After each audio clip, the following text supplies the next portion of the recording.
This is Democracy Now!, democracynow.org, The War and Peace Report. I'm Amy Goodman. We turn now to Florida, where Republican Governor Ron DeSantis is losing ground as support for his 2024 presidential bid slips to its lowest level this year before next week's Republican debate.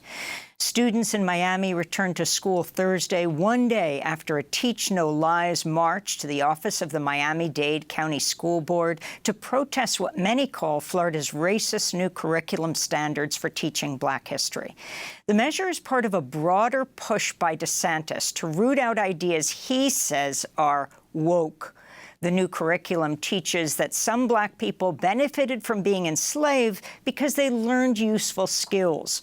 Protesters Wednesday were joined by some members of the Teamsters National Black Caucus, who are holding a conference in Miami, and by Tennessee State Representative Justin Pearson, who was recently voted back into office after he was expelled, along with Representative Justin Jones, for protesting Republicans' failure to pass gun control laws after the Covenant School mass shooting in Nashville. This is Pearson. But there were no benefits for people who were enslaved, being raped, having your children stolen from you, being maimed, being denied the right to read. Those were not benefits for our ancestors.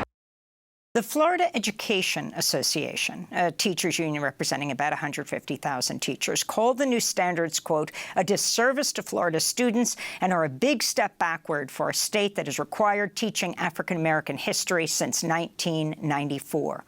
For more, we're joined by Marvin Dunn, who helped organize Wednesday's protest, has been leading Teach No Lies tours that take teachers and young people to places like Rosewood, Florida, the site of a 1923 massacre of Black residents at the hands of a white mob that murdered at least 6 Black residents, forced the rest of the town to flee. Many eyewitnesses said the true death toll was far higher. The violence began when a white woman falsely accused a Black man of assault. By the time the massacre ended, every building in Rosewood except one had burned down. No law enforcement agency investigated the massacre. No one was ever charged with crimes.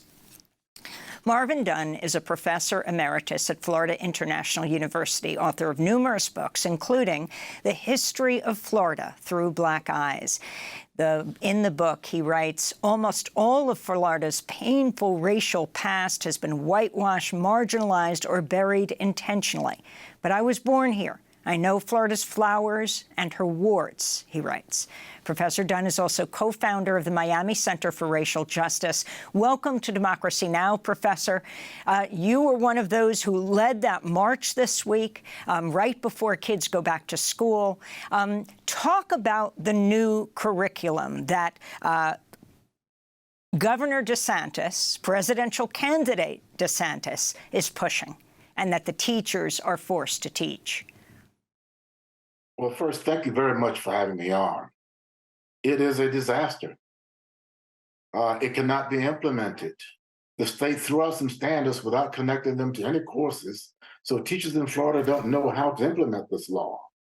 We are now in a confused, demoralized state of education in Florida.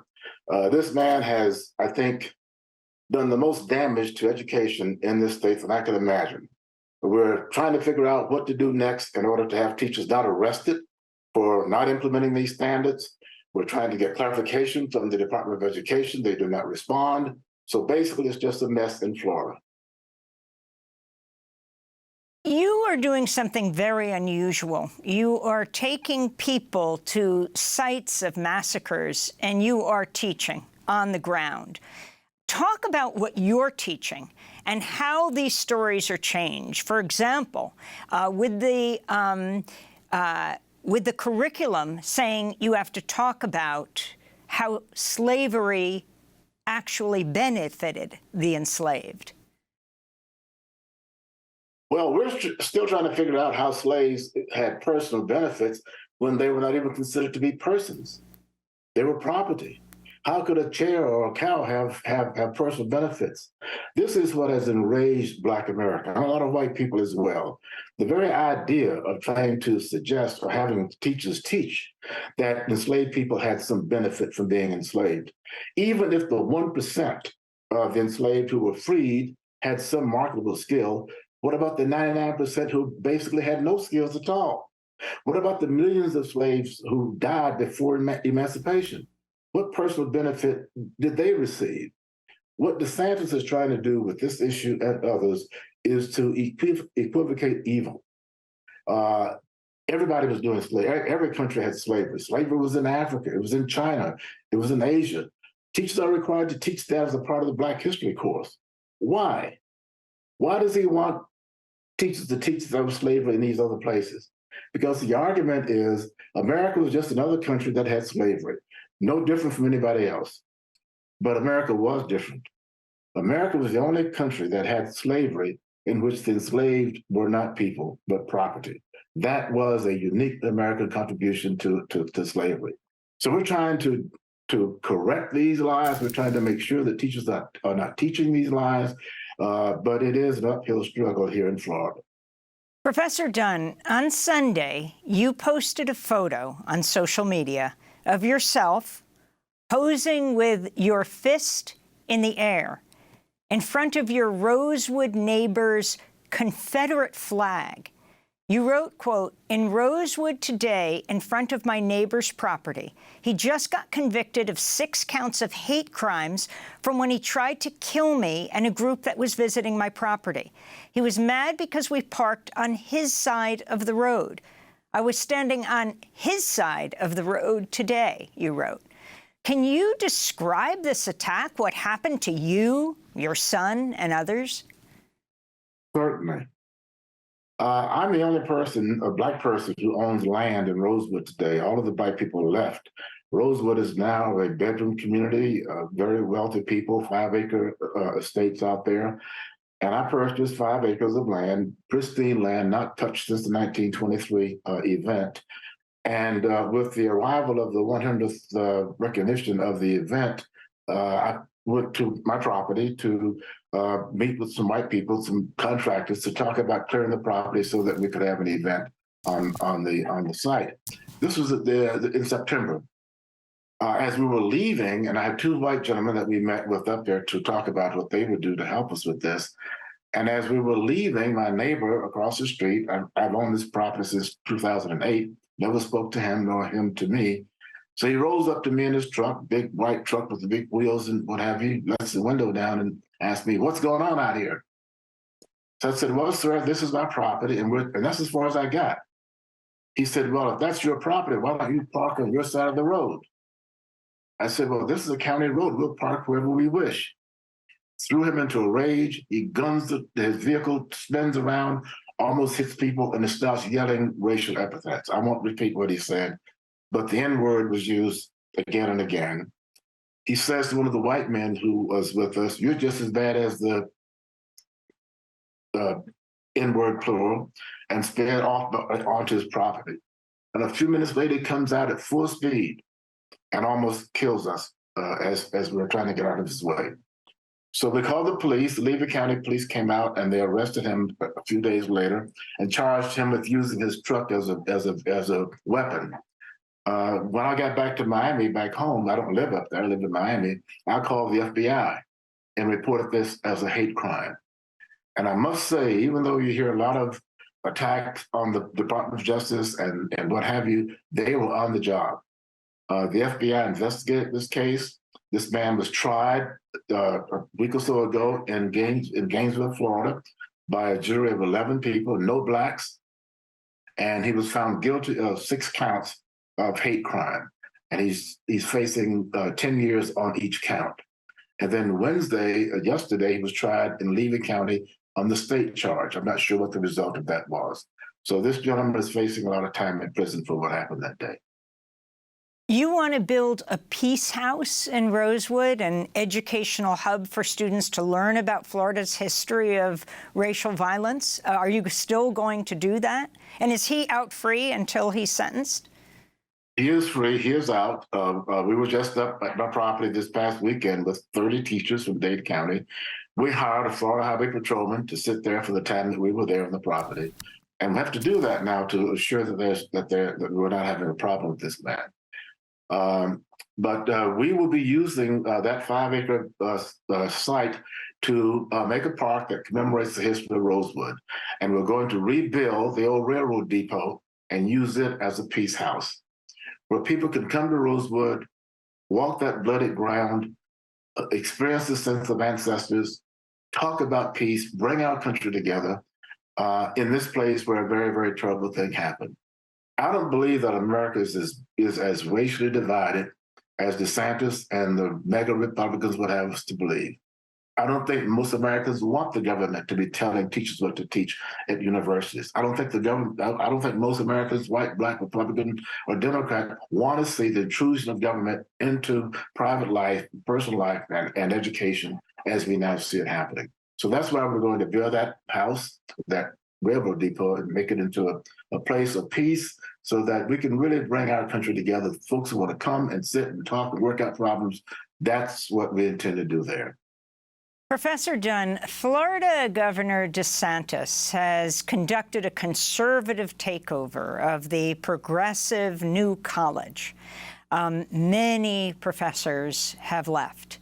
You are going to be teaching a Black history class there this fall.